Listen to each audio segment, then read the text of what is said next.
My name is Dr. Maya Chin, though my family still calls me Maya the Dropout. The phone call came on a Tuesday morning while I was reviewing quarterly reports for my medical software company. My sister Jessica's voice had that particular tone she reserved for delivering bad news wrapped in fake concern. "Maya, about my baby shower this Saturday," she began. "I've been thinking, and honestly it might be better if you don't come." I set down my coffee. "Go on." "It's just, all my friends from the hospital will be there. Actual doctors, you know. Surgeons, specialists, department heads. And you're..." She paused for effect. "Well, you're still doing that computer thing, right? Working from home in your pajamas? I just think the conversation would be awkward for you. You wouldn't have anything to contribute." I looked at the 3 monitors on my desk displaying real-time analytics from 847 hospitals across North America using my surgical scheduling AI. "I understand. You're not upset, are you?" Jessica's voice brightened. "I knew you'd get it. Mom was worried you'd make a scene, but I told her you'd be mature about this." "Mom knows about this decision?" "Of course." She agreed completely. Actually, she said it was probably for the best. "You know how you get around successful people. All quiet and uncomfortable. We're just trying to spare you the embarrassment." I pulled up the guest list my assistant had compiled. Jessica had invited 47 people, including Dr. Richard Morrison, CEO of St. Catherine's Medical Center, the flagship hospital in our city's health system and the largest client of my company, MediFlow Solutions. "I appreciate you thinking of my feelings," I said carefully. "That's what sisters do. Anyway, I have to run. Dr. Harrison is taking me to lunch. You know, my husband, the orthopedic surgeon? He's presenting at a conference in Dubai next month. But of course you wouldn't know about that kind of thing." She hung up before I could respond. I sat there for a moment, then called my assistant. "Sarah, about the Healthcare Innovation Gala next Friday. Confirm my attendance. And send flowers to Jessica's baby shower. Something tasteful. Include a card. Wishing you all the best. Maya." Growing up, Jessica was the golden child. Straight A's, captain of the debate team, full scholarship to medical school. I was the weird kid who spent weekends coding instead of socializing, who chose a state school for computer science over the pre-med track my parents had planned. "Maya's wasting her potential," my mother told relatives at every family gathering. "She could have been a doctor like Jessica. Instead, she's playing with computers." When I dropped out of my corporate job at 26 to start my own company, the family response was predictable. "You're throwing away a stable career for what? An app?" My father's voice dripped with disappointment. "Jessica is saving lives." "You're... what exactly?" "Building healthcare software," I'd explained. "Surgical scheduling AI that reduces operating room downtime by..." "So you're a secretary," my mother interrupted. "Scheduling appointments." There was no point arguing. Let them think what they wanted. I'd actually identified a massive problem during a hospital visit when my grandmother needed surgery. The operating rooms sat empty for hours due to scheduling inefficiencies while patients waited months for procedures. Surgeons wanted to operate, patients needed surgery, but the scheduling systems were archaic, running on software from the 1990s. I spent 3 years building the solution. MediFlow's AI analyzed surgeon preferences, patient urgency levels, equipment availability, and staff schedules to optimize operating room usage. Early beta testing showed we could increase surgical capacity by 34% without adding resources. The first hospital that adopted us was St. Catherine's Medical Center. Dr. Richard Morrison, the CEO, took a chance on an unknown 29-year-old with a radical idea. Within 6 months, St. Catherine's surgical volume increased by 41%. Patient wait times dropped by 63%. The hospital saved $8.3 million in the first year alone. Dr. Morrison called me personally. "Maya, this is revolutionary. We need to talk about expansion." 3 years later, MediFlow was in 847 hospitals across the US and Canada. Our valuation hit $340 million after our Series C funding round. I owned 61% of the company. But to my family, I was still Maya the dropout who plays with computers. Jessica married Dr. Derek Harrison 2 years ago. The wedding was a showcase of medical elite. Every conversation revolved around surgical techniques, research grants, and hospital politics. I was seated at the back table with distant cousins and plus ones nobody knew. "And what do you do?" one of Derek's colleagues asked me during dinner. Before I could answer, Jessica leaned over. "Maya does computer stuff. Nothing medical." "Derek, tell Dr. Patterson about your groundbreaking knee reconstruction technique." I excused myself early. Nobody noticed.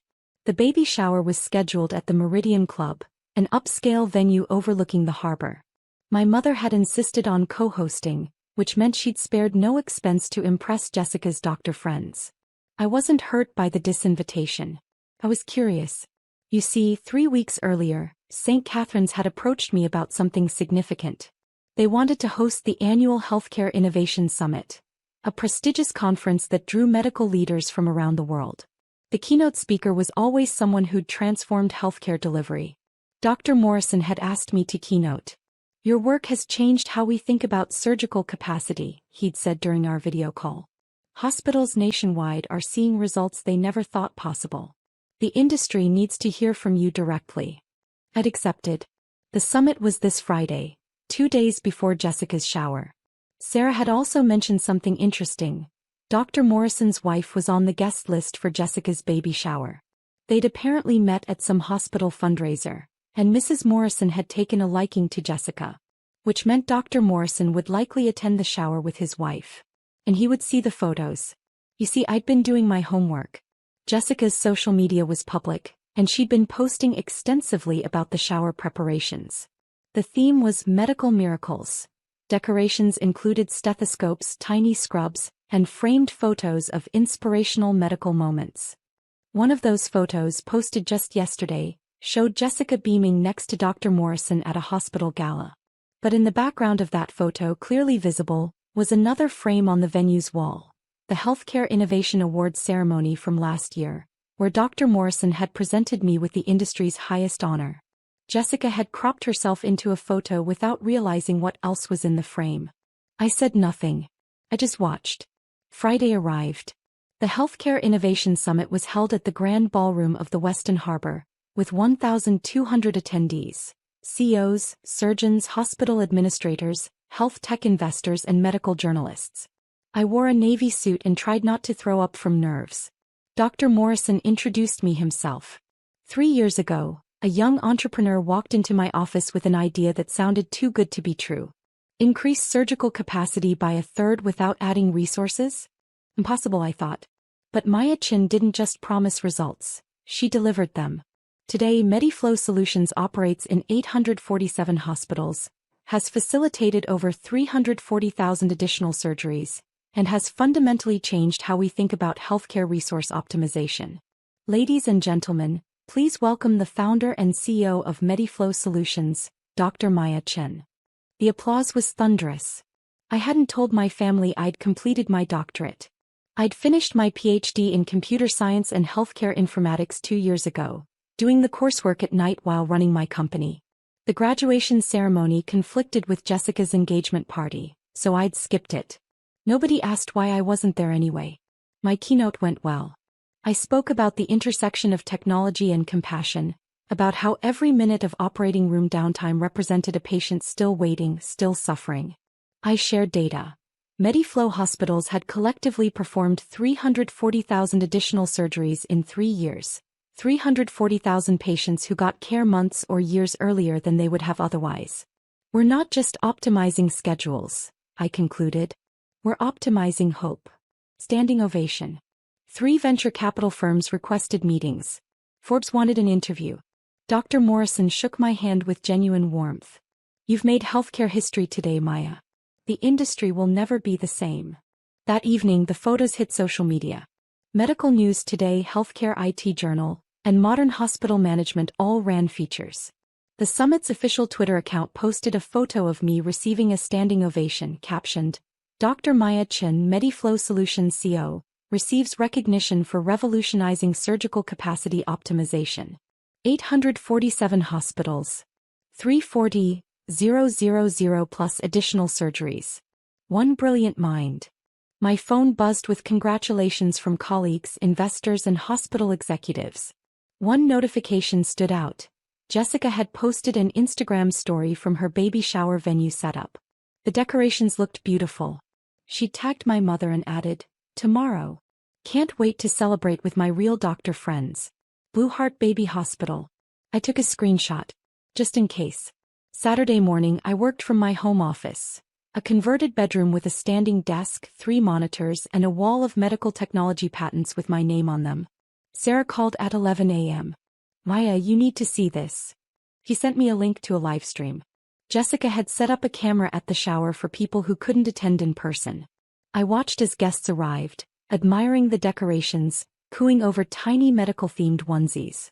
My mother held court near the gift table, telling everyone about my daughter, the surgeon's wife. Jessica's always been brilliant. Mom gushed to a cluster of older women. Top of her class, married a wonderful doctor. They're going to raise this baby with such strong values. Education, service, excellence. Don't you have another daughter? One woman asked. My mother's smile tightened. Why?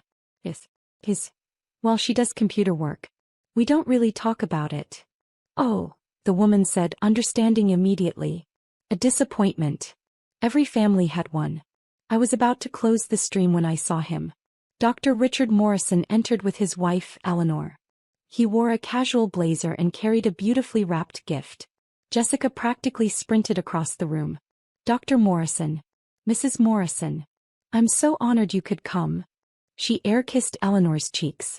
Please come see the decorations. We've got a whole medical theme. She led them on a tour, pointing out details. And here's our photo wall. Inspirational medical moments. She gestured proudly at the display. Dr. Morrison stopped. His eyes fixed on one particular photo. The one Jessica had posted, the gala picture. But he wasn't looking at Jessica. He was looking at the background.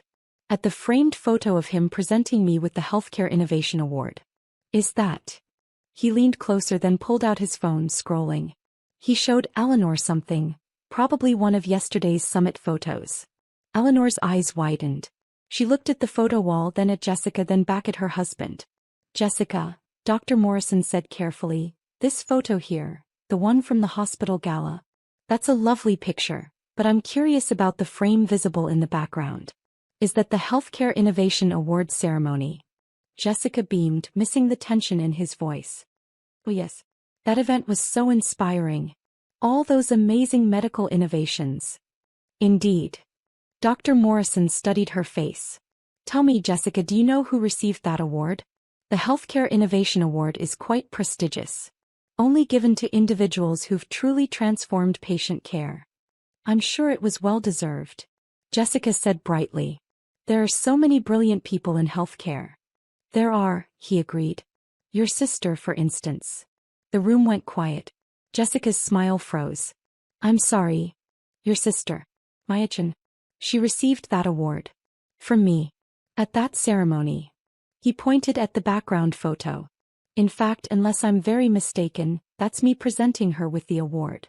Which would make this photo rather ironic, given that Maya wasn't invited today.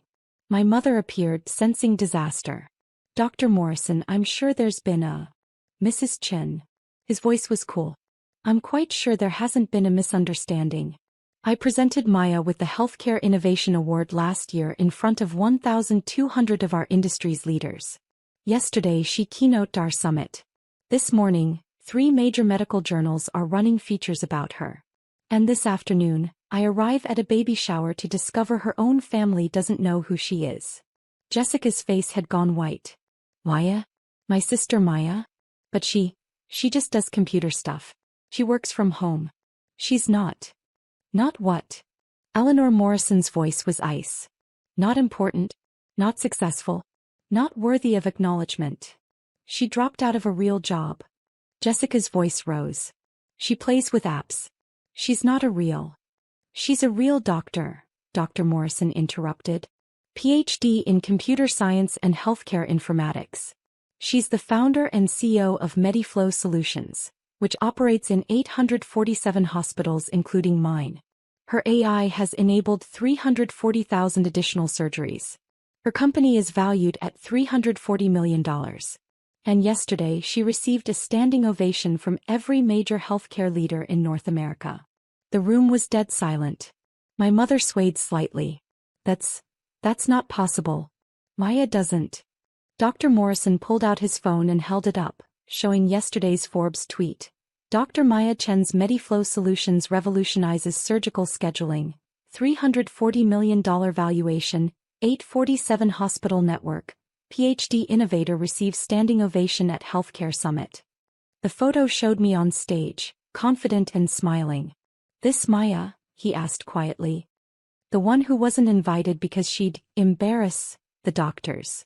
Jessica grabbed the phone, staring at the photo. No, there's been a mistake. Maya doesn't have a doctorate. Maya doesn't run a company. Maya is just what? Eleanor asked softly. Jessica's hands shook. She's supposed to be the failure. I'm the successful one. I'm the doctor. I'm the one who... You're a third-year resident, Dr. Morrison said. A fine resident from what I hear, but a resident nonetheless. Your sister is transforming healthcare on a global scale. She's saving thousands of lives by making surgery accessible to patients who would otherwise wait years. And you disinvited her from your baby shower because you were embarrassed by her. I didn't know. Jessica's voice cracked. Nobody told me. How was I supposed to? Did you ask? Eleanor's question hung in the air. Did you ever once ask your sister about her work? About her life? Or did you just assume she was beneath you? My mother found her voice. Maya never said anything. She never mentioned. Dr. Morrison's laugh was bitter. I wonder why. Perhaps because every time she tried you called her a secretary? Because you seated her at the back of the wedding with strangers? Because you've spent years making it clear she doesn't measure up. He looked around the room at the assembled doctors, many of whom were shifting uncomfortably. How many of you use MediFlow at your hospitals? He asked. Slowly hands went up. 7, 8, 12 people. How many of you have seen your surgical volumes increase? Your patient wait times decrease? Your or efficiency skyrocket? More hands. Then you've all benefited from Maya Chen's work. And yet she's not here because her family decided she'd be an embarrassment. He turned back to Jessica. I came here as a courtesy to Eleanor, who thought you seemed like a bright young physician. But I'm leaving now because I don't associate with people who treat brilliance with contempt simply because they don't understand it. Dr. Morrison, please. Jessica reached for him. He stepped back. Save it. I've seen enough. As he and Eleanor walked toward the door, he paused. By the way, Jessica, your hospital, St. Catherine's, where you're doing your residency. Maya's software runs your entire surgical department. Every surgery you've assisted on for the past 2 years was scheduled by her AI. You've been working in her system, benefiting from her innovation, and you didn't even know it. He left. The room erupted. Guests clustered around phones, searching Maya Chen MediFlow. Gasps and whispers filled the air as search results appeared. Forbes profiles, TechCrunch articles, Medical News Today features, photos of me at conferences, at hospital ribbon cuttings, accepting awards. My mother grabbed Jessica's phone and stared at the Forbes article.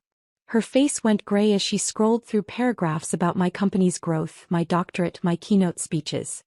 $340 million, she whispered. Maya owns a company worth $340 million. Jessica was crying now. She never told us. She never said. Because we never listened. My mother's voice was sharp. Every time she tried to talk about her work, we changed the subject or made jokes about her being a secretary. We didn't care. We didn't want to know. Derek, Jessica's husband, stood frozen by the gift table, his phone in his hand. Maya scheduled my last 3 surgeries at St. Catherine's.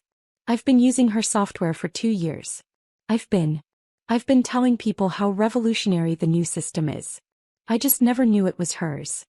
Why would you? One of the guests said quietly. None of us knew. Her own family didn't know. My phone started ringing. First Jessica, then my mother, then Derek. I let them all go to voicemail. Sarah called instead. Maya, it's happening. Social media is blowing up. Someone at the shower filmed Dr. Morrison's confrontation and posted it. It's gone viral. Over 2 million views in an hour. Hashtag MayaChen is trending. Of course it is, I said tiredly. What do you want me to do? I thought about it. About years of dismissal and condescension. About being called a dropout and a secretary. About missing my own PhD graduation because nobody in my family cared enough to ask about it. Nothing, I said. Let it play out. The next 48 hours were chaos. The shower video spread everywhere.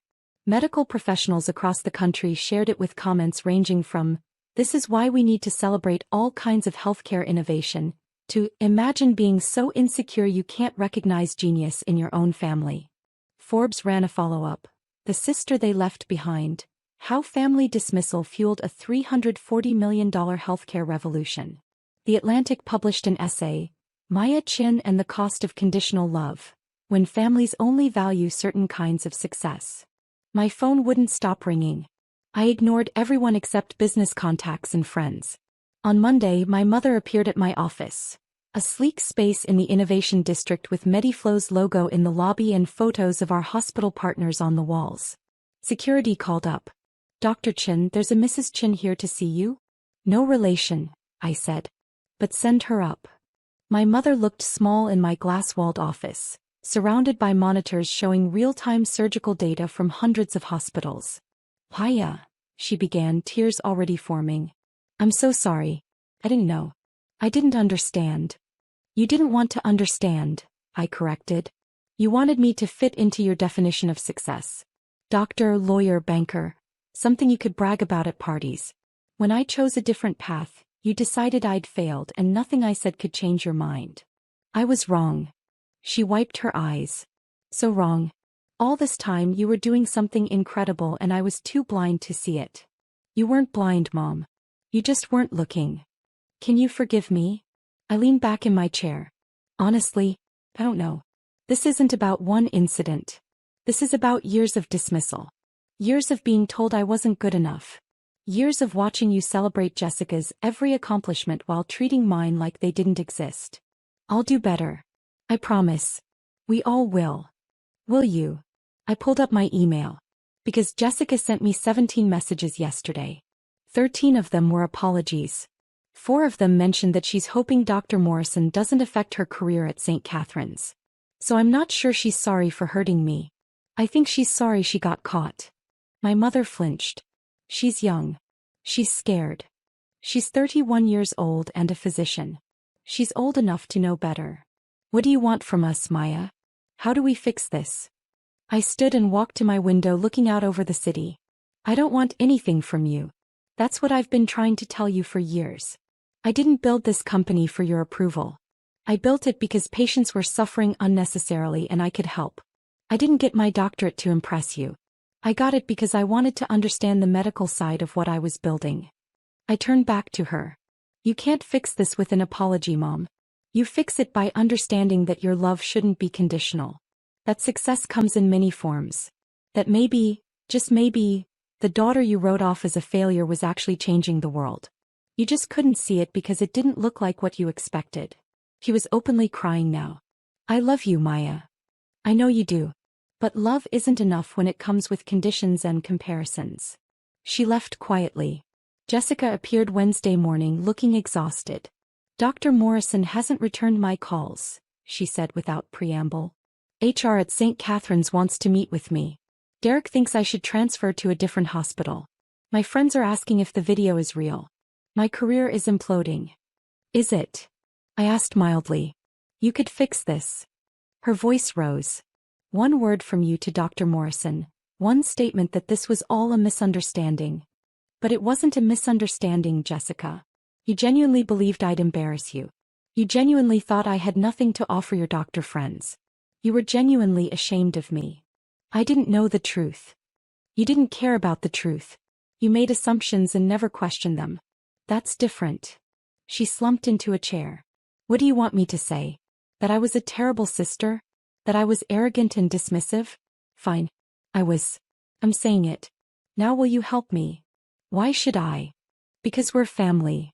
The word hung between us. "Family," I repeated. "The same family that seated me at the back of your wedding. The same family that calls me a dropout. The same family that didn't notice when I got my doctorate. That family." I said, "I'm sorry." "No, Jessica. You said your career is imploding. That's not the same thing." She was quiet for a long moment. When she spoke again, her voice was smaller. "I looked you up. Really looked you up. The articles, the patents, the hospitals. There's a profile that says you worked 90-hour weeks for 3 years to get Mediflow off the ground. That you maxed out your credit cards and ate ramen for a year. That you almost gave up a dozen times but kept going because you believed in what you were building. She looked up at me with red eyes. I never knew. I never asked. I assumed you were wasting your time and I never bothered to find out if I was wrong. That's on me. Not on you for not telling me, on me for not caring enough to ask. It was the most honest thing she'd ever said to me. I can't fix your relationship with Dr. Morrison, I said quietly. That's yours to repair or not. But I can tell you this. The problem isn't that he knows the truth. The problem is how you treated me when you thought I was nobody. That's what he can't overlook. That's what I can't overlook. So that's it. We just stop being sisters. We haven't really been sisters for a long time, Jessica. We've been two people who share DNA and occasionally see each other at holidays. If you want something different, it starts with seeing me. Actually seeing me. Not Maya the dropout or Maya the embarrassment. Just Maya. She stood slowly. I don't know if I can fix this. Neither do I. But that's where we are. After she left, I sat in my office for a long time, looking at the wall of photos. Hospitals using our software. Patients whose surgeries had been moved up by months thanks to our scheduling optimization. Thank you letters from families. My assistant Sarah knocked softly. The team wants to know if we're still on for the board meeting Thursday. Of course. Why wouldn't we be?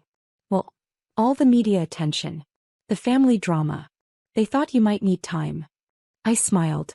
Sarah, I've been dealing with my family's dismissal for years while building this company. A viral video doesn't change that.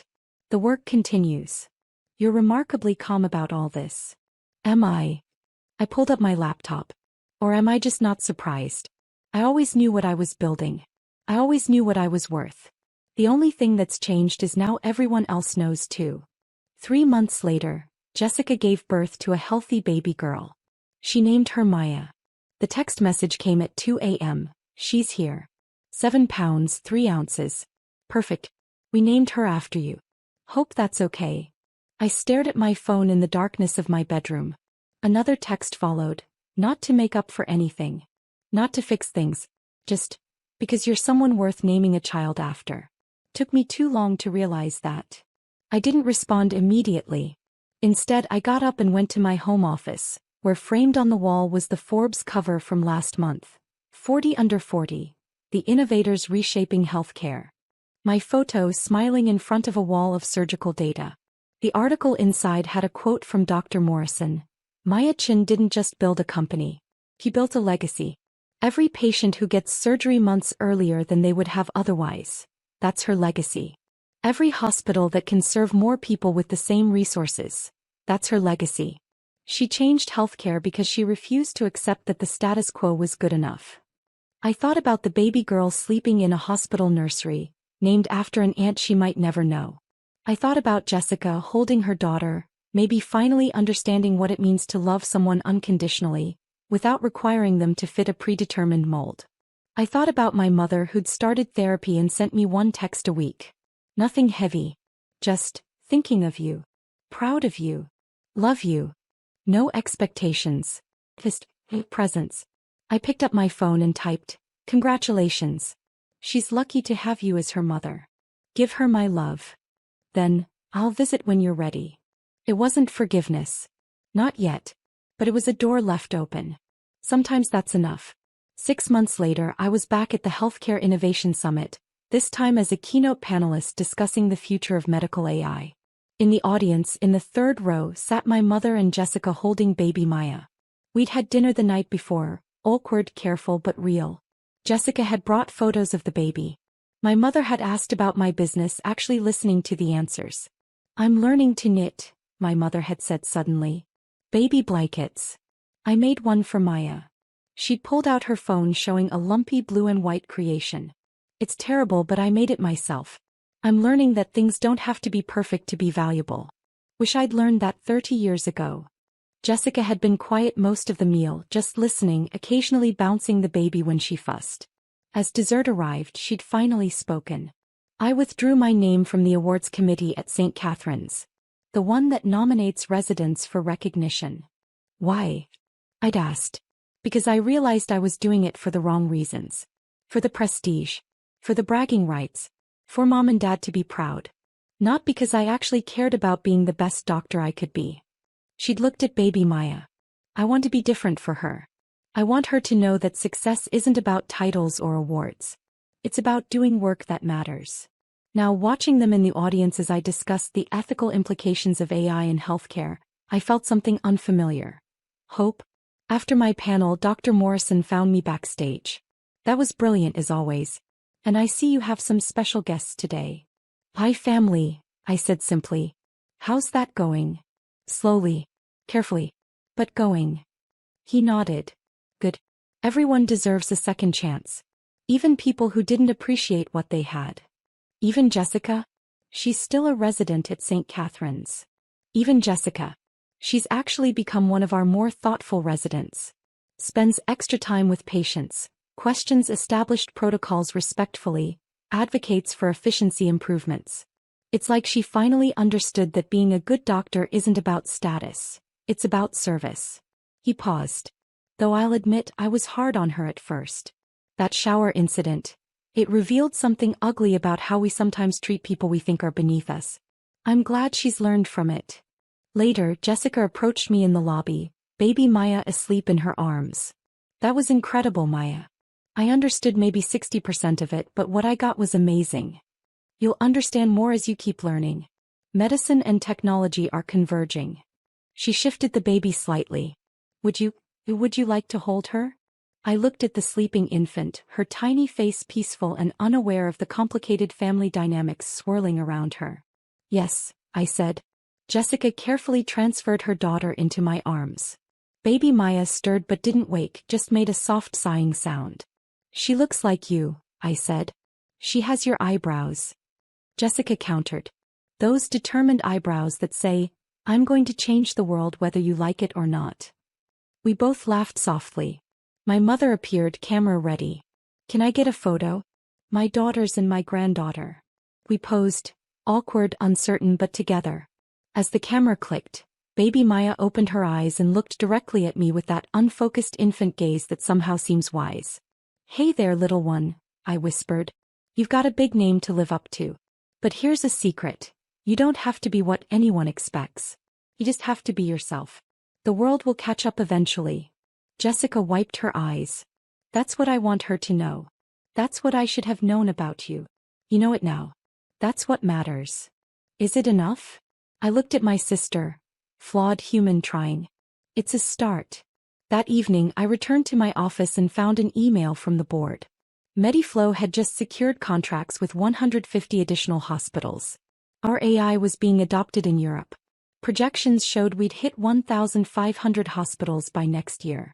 But what caught my eye was a different email from a hospital in rural Montana.